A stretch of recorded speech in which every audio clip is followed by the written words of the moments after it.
Hello viewers মই মোৰ আন এটা ভিডিঅ'লৈ আপোনালোকক স্বাগতম জনাইছোঁ। আজিৰ ভিডিঅ'ত মই আপোনালোকক জনাম নিজৰ মোবাইলেৰে কেনেকৈ আপুনি মাটিৰ খাজানা অনলাইন আবেদন কৰিব পাৰিব আৰু অনলাইন পেমেন্ট কৰিব পাৰিব। গোটেই ভিডিঅ'টো আপোনালোকে সম্পূৰ্ণকৈ চালে আপোনালোকে গম পাই যাব।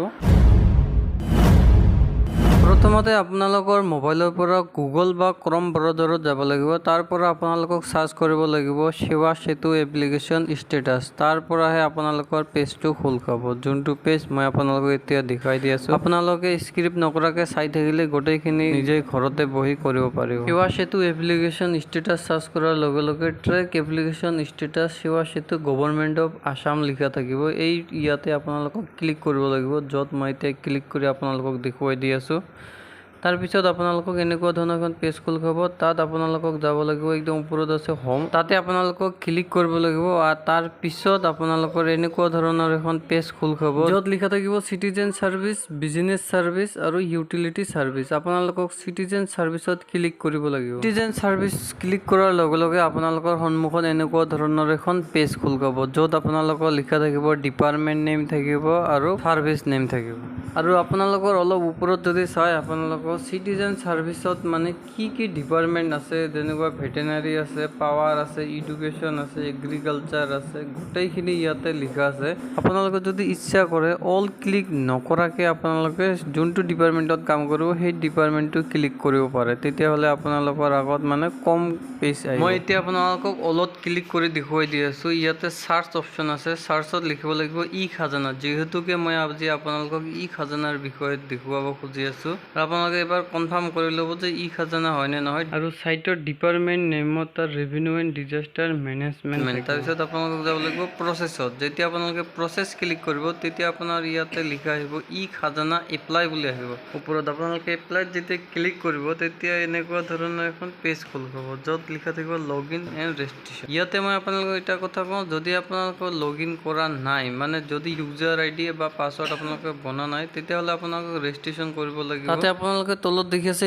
নিউ ইউজাৰ বুলি। নিউ ইউজাৰত ক্লিক কৰিলে আপোনালোকে তাতে নিজৰ মোবাইল নম্বৰটো দি আই ডি পাছৱৰ্ডটো বনাই ল'ব পাৰিব। আপোনালোকে যদি বনাব নোৱাৰে তেতিয়াহ'লে আপোনালোকে কমেণ্টত জনাই দিব। মই আপোনালোকৰ কাৰণে নেক্সট আৰু এটা ভিডিঅ' বনাম ইউজাৰ আই ডি আৰু পাছৱৰ্ডটো কেনেকৈ বনাব লাগে। যিহেতুকে মোৰ ইউজাৰ আই ডি আৰু পাছৱৰ্ড বনা আছে, তাৰ কাৰণে মই এতিয়া নেক্সট প্ৰচেছটো আপোনালোকক দেখুৱাই দি আছোঁ। ইউজাৰ আই ডি আৰু পাছৱৰ্ড বহাৰ লগে লগে তাতে এটা টিক দিব লাগিব। টিক দিয়াৰ পিছত আপোনালোকে চিং ইন কৰি দিলে হৈ গ'ল। তাৰপিছত নেক্সট পেজটো আপোনালোকক খোল খাই যাব, যোনটো হৈছে অতি দৰকাৰী। তাৰপিছত সৰুকৈ এখন পেজ খোল খাব। আপোনালোকে ইয়াতে দেখি আছে পেজখন। তাৰপিছত আপোনালোকে স্ক্ৰিপ্ট নাও কৰি দিব। স্ক্ৰিপ্ট নাও কৰি দিয়াৰ পিছত আন এখন পেজ খোল খাব। মোৰ ইয়াত অলপ নেটৱৰ্কৰ প্ৰব্লেম হৈ আছে, সেইটো কাৰণে অলপ দেৰি হৈ আছে।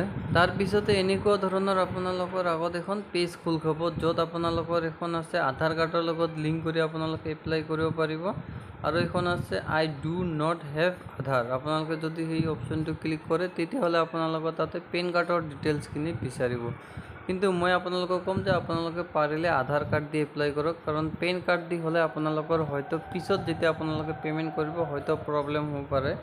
সেইটো কাৰণে মই ক'ম যে আপোনালোকে আধাৰ কাৰ্ড দি এপ্লাই কৰিব। 12 ডিজিটৰ আধাৰ কাৰ্ডৰ নম্বৰটো আপোনালোকে ইয়াতে প্ৰেছ কৰাৰ পিছত ভেৰিফাই আধাৰ বুলি মাৰিব। ভেৰিফাই আধাৰ মাৰাৰ লগে লগে আপোনাৰ যোনটো আধাৰৰ লগত লিংক আছে সেই নম্বৰত আপোনালোকৰ এটা 6 ডিজিটৰ OTP যাব, আৰু OTPটো আপোনালোকে ইয়াতে ফিল আপ কৰিব। ফিল আপ কৰাৰ পিছত আপোনাৰ আধাৰ কাৰ্ডখন আপোনাক তাতে শ্ব' কৰিব, আপোনালোকে এইটো ডাইৰেক্ট চাব পাৰিব। তাৰপিছত আপোনালোকে তলত চাব, তাতে নিউ ৰেজিষ্ট্ৰেশ্যন আৰু পে'মেণ্ট অপশ্যন আছে। প্ৰথমতে আপোনালোকে নিউ ৰেজিষ্ট্ৰেশ্যন কৰিব লাগিব, কাৰণ আপোনালোকে নিউ ৰেজিষ্ট্ৰেশ্যন কৰাৰ পিছতহে আপোনালোকে পে'মেণ্ট কৰিব লগা হ'ব। কাৰণ মই আজি আপোনালোকক অকল নিউ ৰেজিষ্ট্ৰেশ্যনে কৰাই দেখুৱাম, যিহেতুকে নিউ ৰেজিষ্ট্ৰেশ্যন নকৰালৈকে আপোনালোকে খাজনা পে'মেণ্ট কৰিব নোৱাৰিব। কাৰণ নিউ ৰেজিষ্ট্ৰেশ্যন আপোনালোকক প্ৰথমতে কৰাব লাগিব, তাৰপিছতহে আপোনালোকে খাজনা পে'মেণ্ট কৰিব।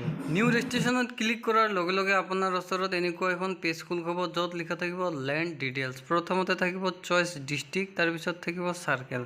প্ৰথমতে আপোনালোকে কোনখন ডিষ্ট্ৰিক্টত পৰে সেই ডিষ্ট্ৰিক্টখন ইয়াতে চইচ কৰিব লাগিব। মোৰ ঘৰ ধুবুৰী ডিষ্ট্ৰিক্ট, সেইটো কাৰণে মই ধুবুৰী ইয়াতে চইচ কৰিলোঁ। আৰু ধুবুৰী ডিষ্ট্ৰিক্টৰ আণ্ডাৰত কিমানখন আপোনালোকৰ চাৰ্কেল অফিচ আছে গোটেইকেইখন ইয়াতে আহি যাব। আপোনালোকে জাষ্ট ক্লিক কৰি দিব লাগে, লিখাৰ কোনো দৰকাৰ নাই। তাৰপিছত আপোনালোকৰ তলত আহিব ৰুৰেল বা আৰবান। আপোনালোকৰ ঘৰ যদি গাঁৱত হয় তেতিয়াহ'লে ৰুৰেল মাৰিব, আৰু যদি টাউনত হয় তেতিয়াহ'লে আৰবান মাৰিব। যিহেতুকে মোৰ ঘৰখন পৰে টাউনত, সেইটো কাৰণে মই আৰবান মাৰিলোঁ। আৰবান মাৰাৰ পিছতে ইয়াতে মোৰ গাঁওখনৰ নাম আহিছে। বহুত কেইখন টাউন আছে, টাউনত বহুত কেইখন গাঁও আছে। তাৰ ভিতৰত মোৰ যোনখন গাঁও হয় মই তাতে ক্লিক কৰি দিলোঁ। ক্লিক কৰাৰ পিছত ইয়াতে আহি গ'ল, কাৰণ ইয়াতে টাইপিং কৰাৰ কোনো দৰকাৰ নাই।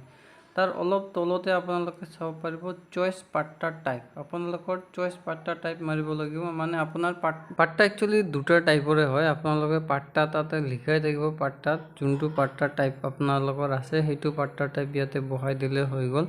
তাৰপিছত আপোনালোকৰ তলত খুজিছে পাট্টা নম্বৰ। পাট্টা নম্বৰ মাৰাৰ লগে লগে তাতে নিজে আহি যাব আপোনালোকৰ যাৰ নামত মাটিটো আছে সেইটো ওলাই যাব। গোটেইখিনি চোৱাৰ পিছত আপোনালোকৰ তলত এটা অপশ্যন দেখিব নেক্সট বুলি। নেক্সট ক্লিক কৰাৰ লগে লগে আন এখন পেজ খোল খাব, এপ্লিকেণ্ট ডিটেইলছ বুলি। তাৰপিছতখন খোল খাব ডকুমেণ্ট, তাৰপিছত খোল খাব ৰিভিউ এণ্ড ছাবমিট। য'ত ডকুমেণ্ট লিখা আছে ডকুমেণ্ট আপলোড দিব লাগিব আপোনালোকক। পুৰণা এখন খাজনা ৰিচিপ্ট দিব লাগিব তাতে, সেইখন ডকুমেণ্ট PDF বনাই আপোনালোকে দিব লাগিব। তাৰপিছত আপোনালোকৰ এটা 10 টকা চৰকাৰী ফিজ হয়। সেই চৰকাৰী ফিজটো আপোনালোকে গুগল পে বা নেট বেংকিং দি দিব পাৰিব। সেই চৰকাৰী ফিজটো ল'ব। তাৰপিছত আপোনালোকে এখন এনেকুৱা ধৰণৰ এখন ৰিচিপ্ট ওলাই দিব। তাৰপিছত তাতে যোনটো নম্বৰ আছে RTPS বুলি, সেই নম্বৰটো লৈ যায় আপোনালোকে চাৰ্কেল অফিচৰ পৰা পাছ কৰাব লাগিব। তাৰপিছত আপোনালোকৰ ৰেভিনিউখিনি ছাবমিট হৈ যাব। তাৰপিছত যিমানখিনি আপোনালোকৰ মাটিৰ খাজানা হয় সেইখিনি আপোনালোকে অনলাইনতে চাব পাৰিব, আৰু যদি ইচ্ছা কৰে তেতিয়াহ'লে নিজৰ মোবাইলেৰে আপোনালোকে দিব পাৰিব। সেইটো ভিডিঅ' মই আপোনালোকক বনাই দিম, যদি লাগে কমেণ্ট কৰি জনাব। আৰু তাতে নহ'লে পে'মেণ্ট অপশ্যনটোত গ'লে আপোনালোকৰ পেজখন এনেই খোল খাব, আপোনালোকে চালে গম পাই যাব।